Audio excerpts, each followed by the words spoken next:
According to the FBI, hate crimes in America targeting Muslims or people who just appear to be Middle Eastern surged in the aftermath of 9/11. There is this cloud, with the hate crimes, with the profiling, with being rounded up. Again, I think this illustrates the power of film, that in spite of the reality, in spite of the material that we know to be true, we still embrace the mythology. The mythology is still a part of our psyches. Stereotypes take a long time to wither away. And for many of us, we're comfortable with our prejudices. We don't want to change. We've grown accustomed to this face.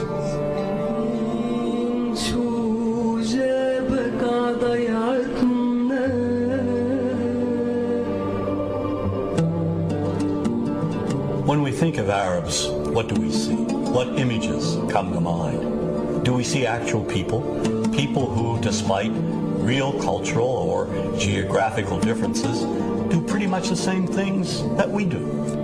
When we think of Arab women, what images come to mind? Do we see women who laugh and play and who adore their children?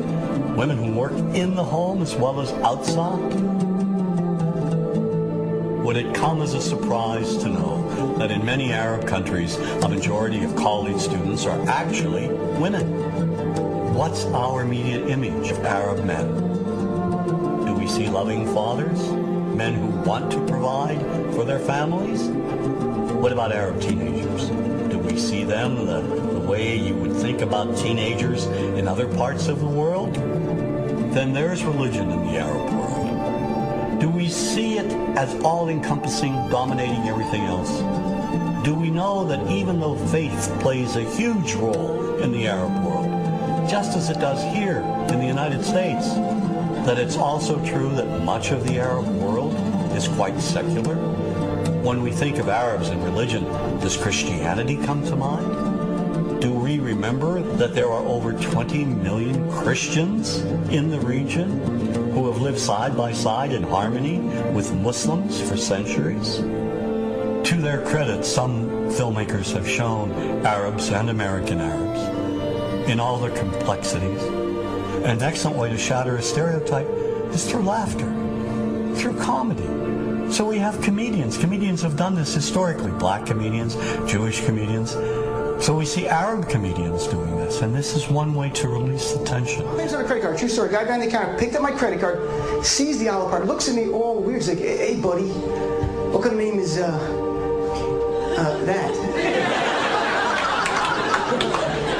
I'm like, well, sir, it's an Arabic name. He goes, what does this mean? So I'm like, well, translate it to English. It means peaceful, friendly Arab. But he's not happy because, what Arab country is your family from? So I tried the most peaceful, proper one that he would like. So I'm like, we're from the same Arab country that Aladdin is from. To his credit, Michael Moore in Fahrenheit 9/11 in the DVD includes a scene with this comedy coming out. My name really is Ahmed, and I can't fly anywhere. All you white people have it easy. You guys get to the airport like an hour, 2 hours before your flight. It takes me a month and a half.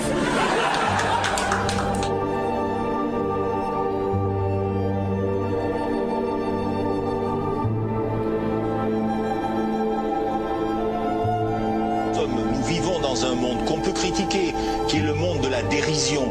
Vous le savez bien, et dans les médias, je dirais le monde de la dérision, on se moque de tout. Le fait que ça se fasse me satisfait. Parce que ça veut dire que nous avons, qu'on est libre. Peu à peu... Il faut qu'on soit beaucoup plus sage que ça, qu'on rentre pas dans ces provocations. Et c'est pour ça que... C'est l'autocensure, ça, Jamel. Tu comprends ce que je veux dire? Si on commence à pas faire de dessin pour pas choquer les musulmans... Non, si on fait... Pour moi, c'est de l'autocensure. C'est la fin de la liberté d'expression. Pour moi, la liberté d'expression, la liberté d'expression et le respect font partie, sont mariés ensemble. Moi, je suis pour la liberté d'expression. Mais si je vais blesser une personne, pourquoi blesser la personne? Non, mais si moi j'ai envie de faire une caricature sur Mahomet ou sur un rabbin ou sur Jésus-Christ, il faut que j'ai le droit de le faire. Tu comprends? C'est ça la France. Quand tu sais que tu vas blesser 10 millions de personnes, pourquoi tu vas les blesser? Pourquoi? C'est la liberté, c'est ça. C'est la liberté de...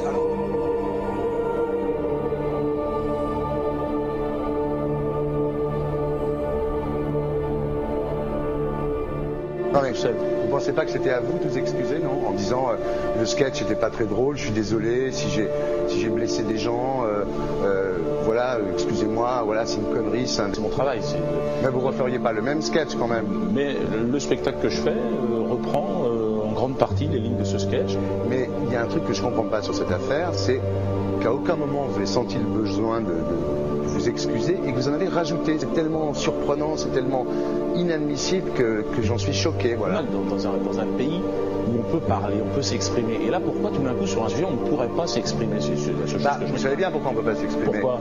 Parce que dans ce pays, on a envoyé pendant la guerre des juifs dans des chambres à gaz et que ça crée un petit problème quand même. Vous voyez ce que je veux dire? Dans ce pays, on a envoyé pendant 400 ans des centaines de millions de Noirs. Il y a eu 400 ans d'esclavage. Et pourtant, ça n'a pas empêché Michel Leb de faire un sketch qui m'a fait marrer. Où il faisait un noir, et à la fin, il faisait un singe, en parlant des narines, en parlant des lunettes. En tout cas, lui, il n'a pas été interdit d'exercer son travail. Il a même eu la Légion d'honneur. Quelqu'un qui a toute sa famille qui a été exterminée dans un camp de concentration et qui voit quelqu'un à la télé qui dit Israël. Vous vous rendez compte? Je sais pas. Mais on peut pas. Il y a des moments où même si on connaît les gens, même si on les a invités, on leur...